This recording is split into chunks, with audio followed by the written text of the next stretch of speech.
원내교섭단체 대표 연설이 끝나고 보니까 우리 국민의힘이 여당인지 야당인지 아니면 제가 말씀드렸던 산당인지 잘 구분이 안 됐습니다.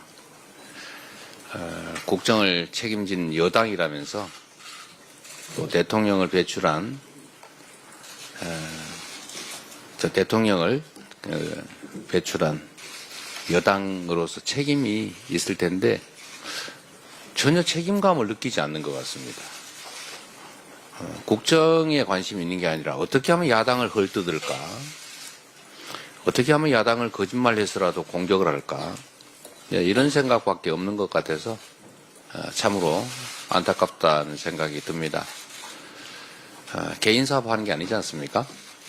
정치라고 하는 것은 국민의 일을 대신하는 것입니다. 남의 일을 하는 거죠. 본질적으로. 정성을 다해야 되죠. 개인적으로 마음에 들든 안 들든 국민의 뜻에 또 국민의 눈에 맞춰서 해야 되는 겁니다. 근데 국민이 여당에 뭘 바라겠어요? 나라 살림 잘해라 라는 게 최고 아니겠어요? 근데 어떻게 여당이라면서 그 여당의 여자를 한자로 잘 분석을 한번 해보세요. 뭘 하는 게 여당인가? 여당. 한번 생각해 보십시오. 지나가는 행인들 주머니 터는 산적이 아니고 나라 살림을 권내에서 책임지는 게 여당이다. 다시 한번 말씀드립니다. 안타까워서 드리는 말씀입니다. 이것도 사실 그와 관련이 있습니다.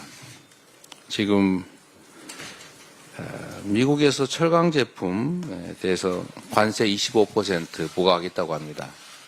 우리나라는 쿼터제를 적용받아서 지금은 모르겠는데 앞으로 똑같이 될 가능성이 매우 많습니다. 어떻게 될지 모르죠.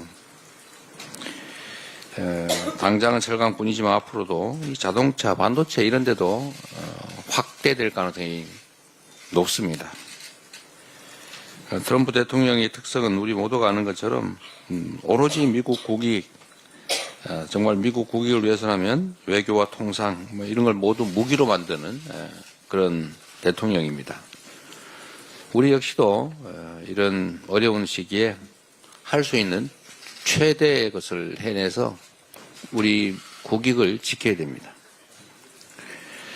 미국 입장에 정면으로 마주치기는 어렵겠지만 실리를 챙길 수 있는 합리적이고 정교한 전략을 반드시 마련해야 됩니다. 그래서 통상 외교를 통합해서 한꺼번에 다룰 수 있는 체제로 전환해야 됩니다.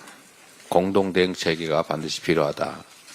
기업, 정부, 정치권 할 것 없이 힘을 합쳐야 됩니다. 그래서 저희가 국회 통상 특위를 구성하자라는 얘기를 지금 몇 차례 하고 있는데 아무 반응이 없어요. 싫으면 싫다, 좋으면 좋다 이렇게 얘기라도 해야 되지 않겠습니까?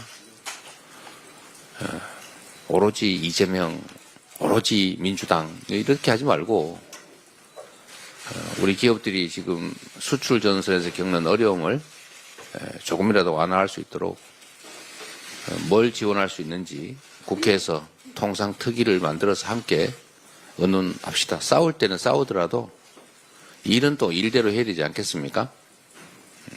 다시 한번 긍정적인 답변을 촉구합니다. 이상입니다. 국민의힘은 국가를 위기에 몰아넣은 윤석열 징계부터 하십시오. 어제 권성동 원내대표가 교섭단체 대표연설에서 12.3 비상계엄 선포와 윤석열 탄핵, 구속 기소에 대해 사과했습니다. 그런데 진심이 전혀 느껴지지 않습니다. 국가적으로 큰 위기를 불러온 12.3 비상계엄 선포에 대해 사과를 한다면서 그동안은 왜 윤석열 탄핵과 내란 특검을 반대하고 왜 구치소에 찾아가 내란 속의 윤석열을 면회했습니까? 권성동 원내대표의 사과가 손톱만큼이라도 진정성이 있으려면 남 탓 그만하고 윤석열을 중징계해야 합니다. 내란 사태가 벌어진 지 2달 넘도록 윤석열이 여전히 국민의힘 1호 당원이라는 게 말이나 되는 소리입니까? 국민의힘은 국가를 위기로 몰아넣고 국민을 불안에 떨게 한 내란 숙의 윤석열을 당장 출당 조치하십시오. 어제 민주당과 야당들이 명태균 특검법을 공동 발의했습니다. 명태균 특검은 12.3 내란 사태의 동기를 밝히는데 매우 중요한 법안입니다. 윤석열이 왜 하필 12월 3일에 비상계엄을 선포했는가 하는 이유를 밝히기 위해서는 명태균 게이트를 철저하게 수사해야 합니다. 야당이 박수쳐 주지 않아서 국회에 총 들고 쳐들어갔다는 헛소리보다 윤석열 자신이 저질렀던 온갖 불법 행위와 부정을 감추기 위해 영구 집권을 시도를 했다는 것이 더 설득력 있고 합리적인 분석입니다. 명태균의 황금폰 안에 얼마나 엄청난 내용들이 있길래 무장한 군대까지 투입해서 국회를 무력화하고 야당 정치인들을 체포하려고 했는지, 불법과 부정과 비리에 얼마나 많이 연루돼 있길래 국민의힘 의원들이 앞장서서 내란 행위를 비호하고 내란 수괴를 결사옹위하는 것인지 낱낱이 밝혀야 합니다. 당사자인 명태균도 특검을 환영한다고 밝혔습니다. 특검을 거부하는 자가 범인이라던 국민의힘이 명태균 특검을 거부한다면 부정, 불법, 비리 공동체라는 비판만 살 것입니다. 떳떳하다면 명태균 특검법에 협조하길 바랍니다. 국책연구기관 한국개발연구원이 올해 한국경제 전망치를 기존보다 0.4%포인트 낮춘 1.6%로 발표했습니다. 내수회복 지연과 수출 증가세 둔화 등이 반영된 것으로 우리 경제가 매우 심각한 상황에 처해 있다는 사실을 보여줍니다. 실제로 내수경기 침체가 장기화되면서 자영업자들의 폐업도 속출하고 있고 특히 지난해 1인 자영업자들 숫자가 2018년 이후 처음으로 감소세로 전환되었습니다. 이대로 방치한다면 우리 경제는 회생불능의 상태로 접어들 수 있습니다. 시급하게 추경으로 심폐소생을 해야 합니다. 민주당은 계속해서 추경 필요성을 강조하고 촉구해 왔습니다.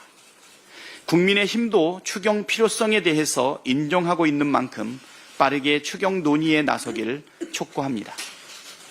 총각을 다투는 상황인데도 이런저런 전제 조건을 달거나 야당 탓하면서 추경을 미루는 것은 국민의힘이 국정을 책임질 능력이 전혀 없는 무책임하고 무능력한 정당이라는 자백일 뿐입니다. 초등학교 1학년 학생이 교내에서 교사에게 흉기에 찔려 사망하는 충격적인 일이 벌어졌습니다. 희생된 학생의 명복을 빌며 유가족들에게도 깊은 위로의 말씀을 전합니다. 가장 안전해야 할 학교에서 가장 끔찍한 일이 벌어졌다는 사실에 학부모들을 비롯한 국민의 충격이 이만저만이 아닙니다.